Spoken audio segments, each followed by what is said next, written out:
Hi, let's start with the tort defences. Defences जो भी अगर आपके ऊपर कोई टॉर्ट में केस कर देता है तो उसके क्या डिफेंसेस हो सकते हैं। तो जैसे एग्जांपल मैंने क्लास में दिया हुआ है कि मैं घर से बाहर निकली और घर के बाहर एक गड्ढा खोदा होता है, मैं गड्ढे में गिर गई, तो यू एज्यूम कि आपने वो गड्ढा खोदा है और मैंने आपके ऊपर टॉर्ट में केस किया है। उसको समझ के हम सारे एग्जाम्पल्स, सारे डिफेंसेस पढ़ेंगे। First defence is volenti non fit injuria, which says अगर आप वॉलंटरली अपनी इंजरी मतलब लीगल राइट, अपनी इंजरी को एक्सेप्ट करते हैं, then you are non fit for action in tort.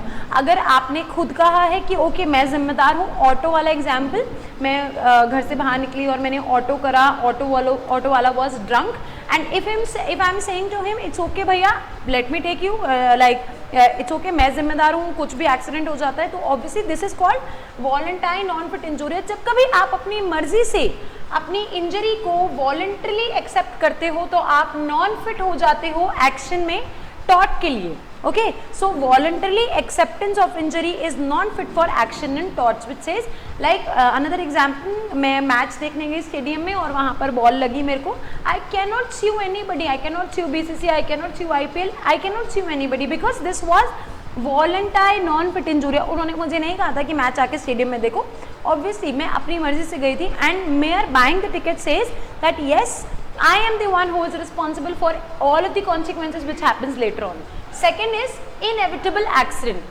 Inevitable word का मतलब होता है अनअवॉइडेबल, ऐसे बहुत सारे एक्सीडेंट जिनको अवॉइड नहीं किया जा सकता था। Okay, so accident which were unavoidable says like मैंने एग्जांपल दिया था आपको, गाड़ी का ब्रेक फेल हो गया and there were 100 people one side and 2 people one side, तो ऑब्वियसली मैंने अगर 100 को बचाने के लिए 2 को नुकसान पहुंचा भी दिया तो that would consider in inevitable accident. और वो जो 2 लोग मेरे ऊपर टॉर्ट में केस करेंगे, this can be taken as a defense by me कि this accident was inevitable, I was unable to avoid that accident, इस वजह से वो हुआ।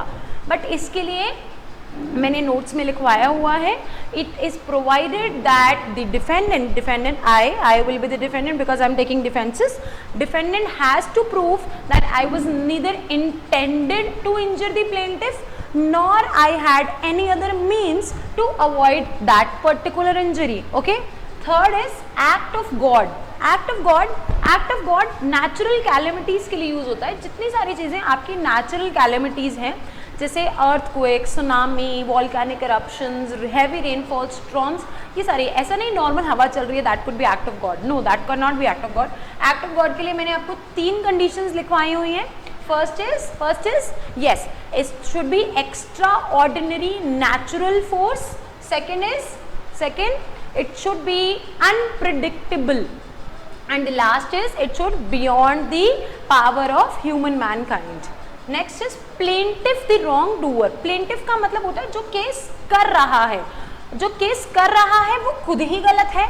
लाइक अ ट्रेसपासर मेरे घर में घुसा और बाई चांस मेरे डॉग ने उसको बाइट कर लिया, तो no don't go there, dog ने बाइट कर लिया, dog is not vicious, dog is a normal dog. और अगर प्लेंटिफ द रॉन्ग डूअर का मतलब है कि मेरे घर में अगर कोई गुस्सा है वो खुद ही गलत है और वो मेरे पर केस कैसे कर सकता है, राइट।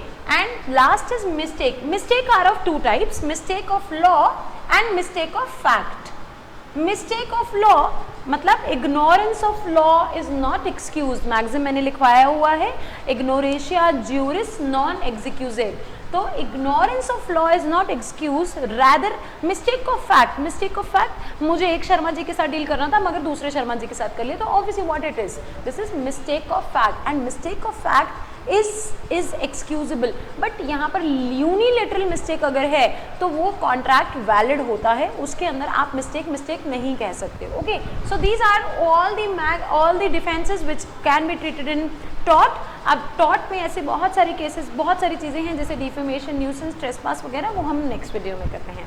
Thank you.